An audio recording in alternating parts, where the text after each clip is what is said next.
நினைவு கூறும். ஆண்டவரின் அருள்வாக்கு.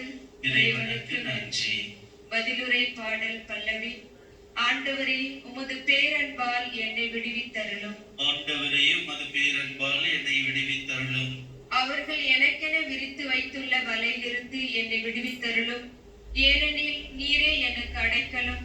உமது கையில் என் உயிரை ஒப்படைக்கின்றேன். வாக்கு பிறழாத இறைவனாகிய ஆண்டவரே, நீர் என்னை மீட்டருளினீர். பல்லவி. ஆண்டவரே, உமது பேரன்பால் என்னை விடுவித்தருளும். பலர் என் மீது பழி சுமத்தியது என் காதில் விழுந்தது. எப்பக்கமும் பேரச்சம் சூழ்ந்தது. அவர்கள் ஒன்று கூடி எனக்கு எதிராய் சூழ்ச்சி செய்தார்கள். என் உயிரை பறிக்க திட்டம் தீட்டினார்கள். ஆண்டவரே, நான் உம்மீது நம்பிக்கை வைத்துள்ளேன். நீரே என் கடவுள் என்று சொன்னேன்.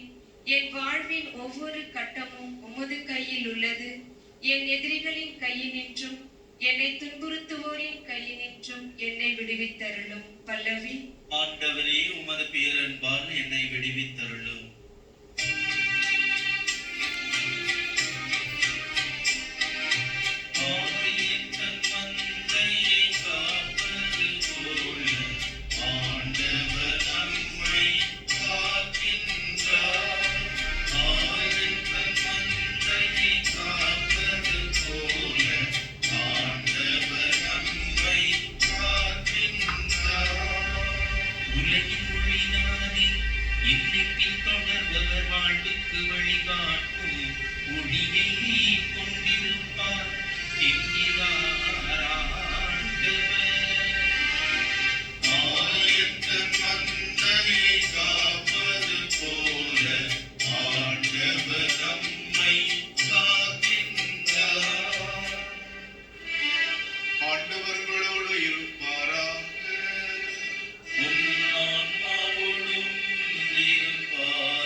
வசனங்கள் 17 முதல் 28 வரை.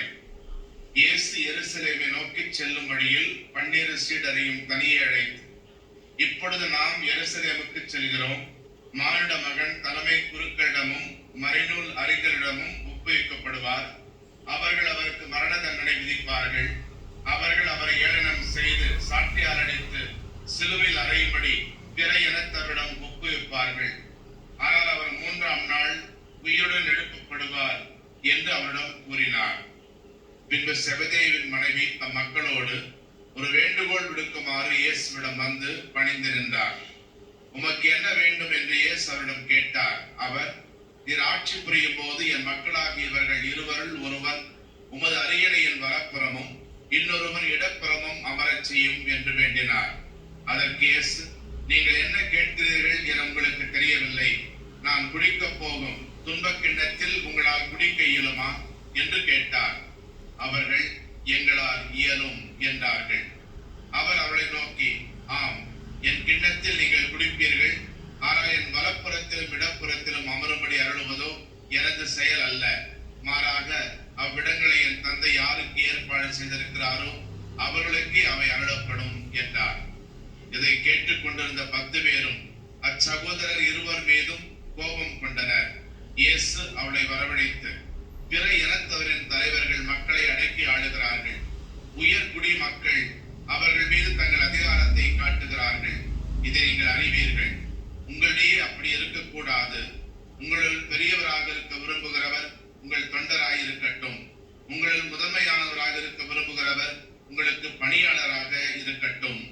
இவ்வாறே மானிட மகனும் தொண்டு ஏற்பதற்கு அல்ல, தொண்டு ஆற்றுவதற்கும் பலருடைய மீட்புக்கு ஈடாக தம் உயிரை கொடுப்பதற்கும் வந்தார் என்று கூறினார்.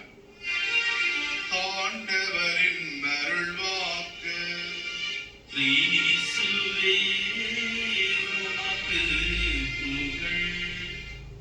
ஒரு பணக்கார தொழிலதிபருடைய வாழ்க்கையின் ஒரே குறிக்கோள் நேர்மையற்ற வழிகளிலே ஊழல் செய்து அதிகமான செல்வத்தை சேர்க்க வேண்டும், அதிக அதிகாரமுள்ள பதவிகளில் அமர வேண்டும்.